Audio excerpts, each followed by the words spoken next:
राहुल मुझे जन्नत की सैर कराने लगा। उसके हर धक्के से मैं दर्द से चिल्ला रही थी, पर राहुल उसकी परवाह न करते हुए मुझे तेजी से सैर करा रहा था। उस दर्द की जगह मस्ती और उत्तेजना ने ले ली थी और मैं नीचे से कमर उठाते हुए उसका साथ देने लगी।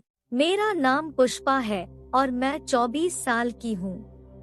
19 साल में ही मेरी शादी मनीष से हो गई और उसके अगले ही साल मुझे एक बेटा हुआ।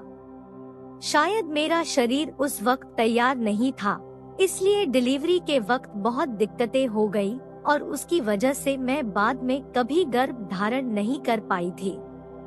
धीरे धीरे हमारा बेटा बड़ा होने लगा और स्कूल जाने लगा था। हमारी लाइफ भी अच्छे से कट रही थी।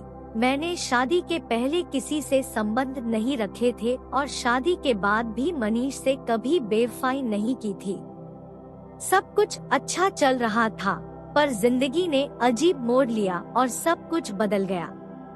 मनीष का बाइक चलाते समय एक्सीडेंट हो गया और उसकी रीढ़ की हड्डी को चोट लग गई।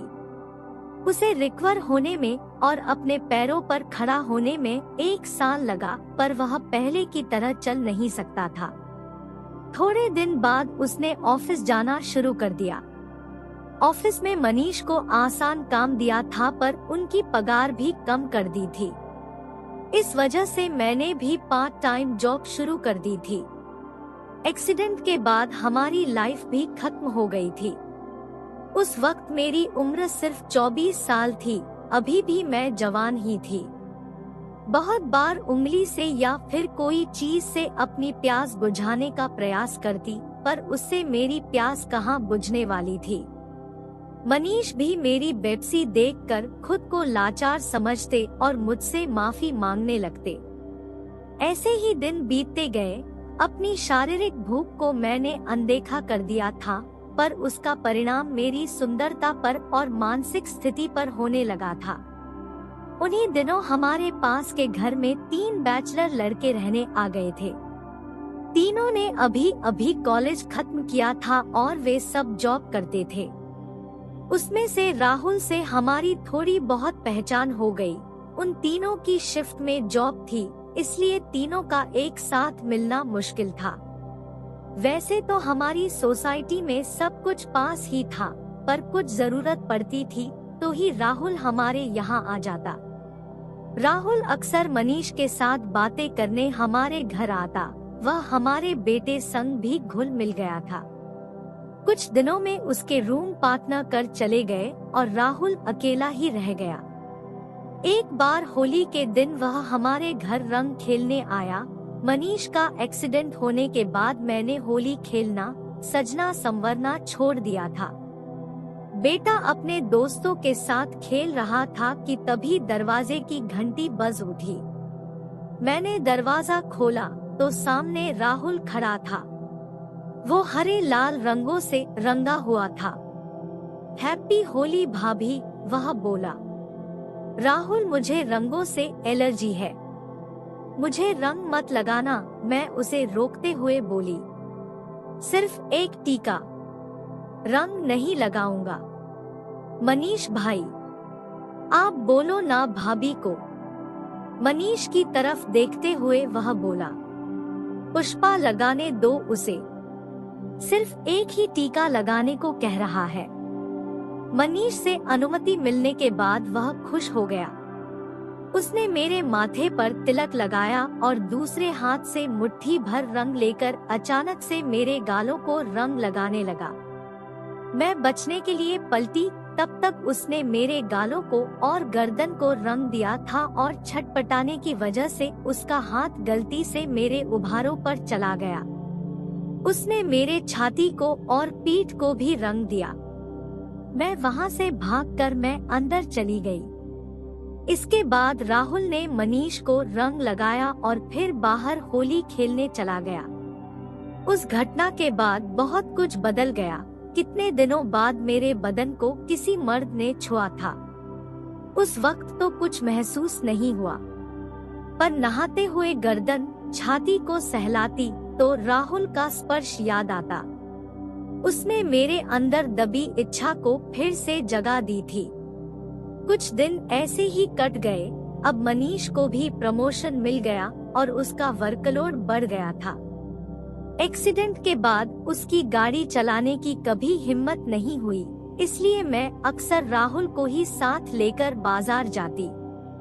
बाइक पर हो रहे स्पर्श मेरे अंदर की इच्छा और बढ़ाते, पर इससे आगे बढ़ने की हिम्मत मुझमें नहीं थी।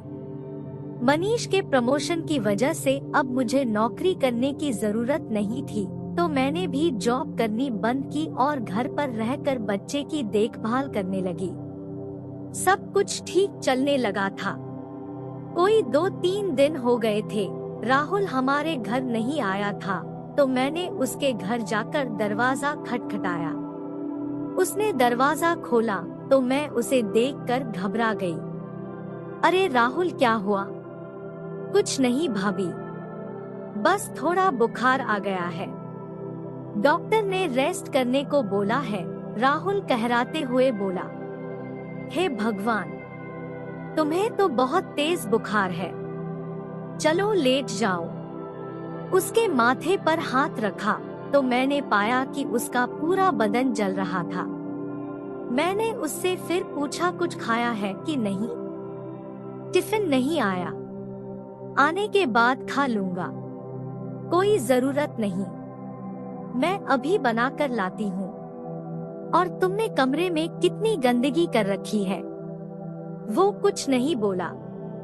मैं अपने घर आ गई और उसके लिए दाल चावल की खिचड़ी बनाकर ले आई।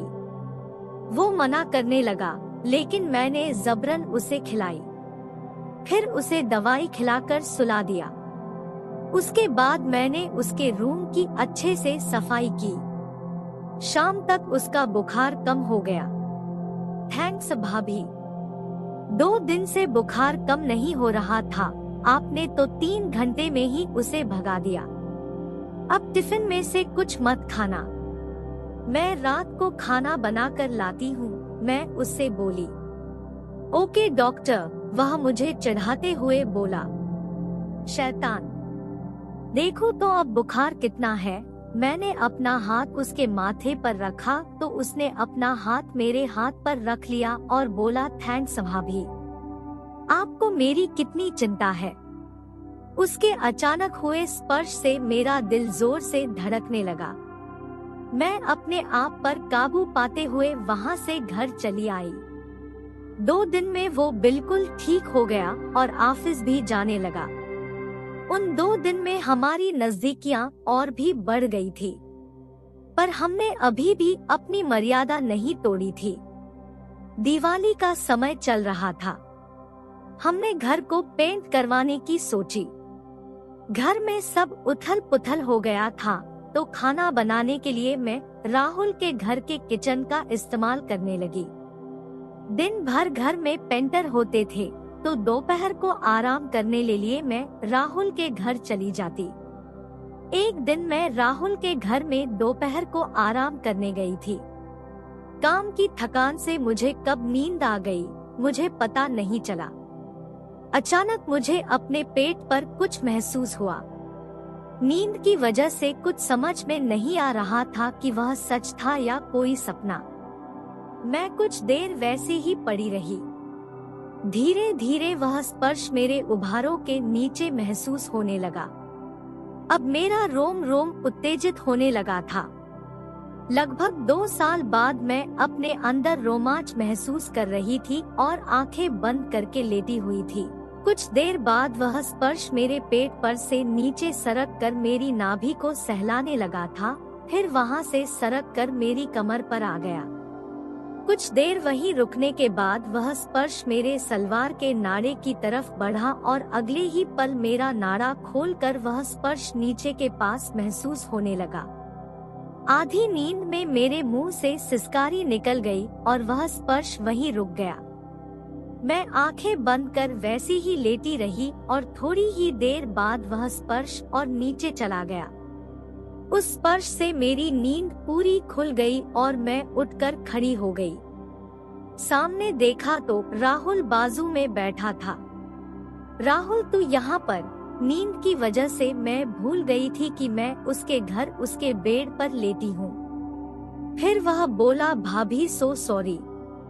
वो कुछ बोल नहीं सका और सिर नीचे झुकाकर बेडरूम से बाहर चला गया। कुछ देर मैं वैसी ही बैठी रही और सोचने लगी कि गलती किसकी थी। उसने शुरू किया था, पर जब मेरी नींद टूटी तो मुझे उसे रोकना चाहिए था। पर मैं नींद में पड़े पड़े उसकी हरकत का मजा लेती रही। गलती किसी की भी हो, पर जो हुआ वो होना नहीं चाहिए था। मैंने खुद को शांत किया और अपने कपड़े ठीक किए। सॉरी भाभी।